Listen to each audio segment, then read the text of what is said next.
কথা বলছেন সরকারি জায়গায়, কিন্তু বারাসতে দেখা যাচ্ছে যে দোতলা বাড়ি এবং সেখানে তৃণমূল দুইজন দুষ্কৃতীদের মধ্যে এই বাড়ি নির্মিত হয়েছে, এখন ভাঙা হয়নি। কেন ভাঙা পড়বে?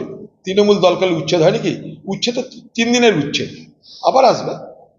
ওদেরকে বলে বলে দিচ্ছে ভাই চুপচাপ থাকো, দেখছি। আবার ওকে এখন মমতা ব্যানার্জিকে দেখাতে হবে যে দেখো আমি কত বড় কাজ করছি, আমি আমার রাজ্য চালাচ্ছি।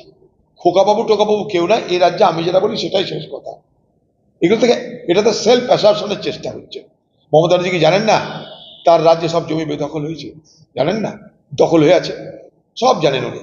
এখন নিজেকে অ্যাসার্ট করছে, মানে সামনে ভোট আসছে, নতুন আওয়াজ তুলতে হবে, নতুন ইস্যু তুলতে হবে, নতুন পরিবর্তন আনতে হবে। দেখাচ্ছে যে আমি এই বাংলায় পরিবর্তনের মূল কাণ্ডারি। দেখছো তো, হকার সরাচ্ছি, রাস্তা ঠিক করছি, সব চকাচক করছি, যত বেআইনি কাজ সব বন্ধ করছি। অর্থাৎ তিনি পরিবর্তনের কাণ্ডারি, আর কেউ